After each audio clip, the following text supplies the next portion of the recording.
আগের গাঁজা বনাম বর্তমান গাঁজা। বর্তমান গাঁজাবাসীদের দেখার পর মুখে কথা বলার মতো কোনো ভাষাই থাকে না।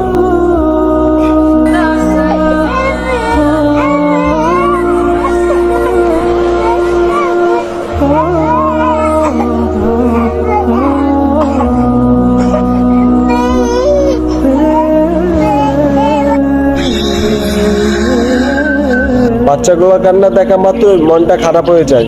আজকে ভিডিওর শেষ দিকে বিভিন্ন ওলামায়ে কেরামের কাছ থেকে শুনবো ফিলিস্তিনে এই পরিস্থিতিতে আপনার কি করণীয়। কখনো রিকোয়েস্ট করি নাই, বাট আজ রিকোয়েস্ট করতেছি ভিডিওটা শেষ পর্যন্ত দেখে।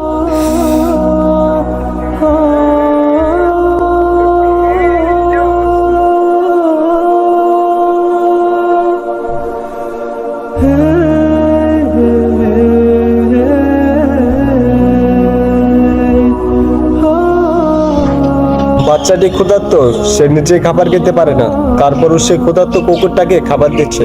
হ্যাঁ, এটা মুসলমানদের সৌন্দর্য।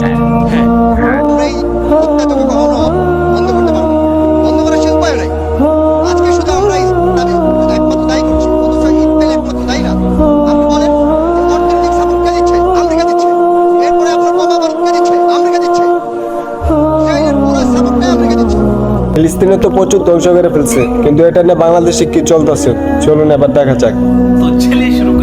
ফিলিস্তিনের পক্ষে দাঁড়িয়েছি। আমাদের আসলে কি কিয়ামতের ময়দানেও কিন্তু এটা নিয়ে আমাদেরকে প্রশ্নবিদ্ধ করা হবে যে তুমি মুসলমান হিসেবে কি করেছো যখন তোমাদের অন্যান্য মুসলিম ভাইদের প্রতি এই অত্যাচার করা হচ্ছে। আমরা যদি নিজ নিজ জায়গা থেকে প্রত্যেকটা দেশ থেকে যদি এরকম আন্দোলন করে সবকিছু যদি থামিয়ে দিতে পারি, তাহলে আশা করছি যে এটা অবশ্যই আমাদের কাছে প্রথমে সেলুট জানাই বোনকে। এক মুসলমান অপর মুসলমানের ভাই, অথচ আমাদের সামনে আমাদের ভাইকে হত্যা করতেছে, আমরা কিচ্ছু করতে পারতেছি না। এর হিসাব তো অবশ্যই মহান আল্লাহ আমাদের কাছে চাইবেন।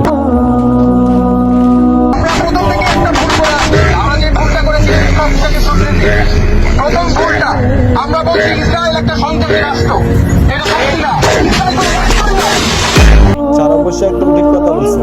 ইসরায়েলকে আমরা কোনো রাষ্ট্র হিসেবে মানি না। একজন ইনশাআল্লাহ মানচিত্র থেকে ইসরায়েল নামটা সরিয়ে ফেলব। আমাদের চোখের পানি তাদের কোনো প্রয়োজন নাই, আমাদের মায়ের কান্নার গাজাবাসীর কোনো প্রয়োজন নাই। গাজাবাসীর প্রয়োজন অর্থনৈতিক সাপোর্ট, গাজাবাসীর প্রয়োজন সামরিক সাপোর্ট। গাজাবাসীর ভিডিও থেকে চোখের পানি ফেলে কোনো লাভ নেই, বরং পারলে তাদেরকে অর্থনৈতিকভাবে সাহায্য করুন। তাদের প্রয়োজন অর্থনৈতিক সাপোর্ট। ইসরায়েলের যদি ক্ষতি করতে চান তাহলে তাদের দেশে উৎপাদিত প্রোডাক্ট ব্যবহার করা থেকে বিরত থাকুন। একটু পরে তাদের উৎপাদিত সকল পণ্যের লিস্টে দেওয়া হলো। তাদের বানানো কোম্পানির পানি কিনলে Pepsi, 7 up, Mirinda, Mountain Dew, তাদের পানি অ্যাকুয়াফিনা।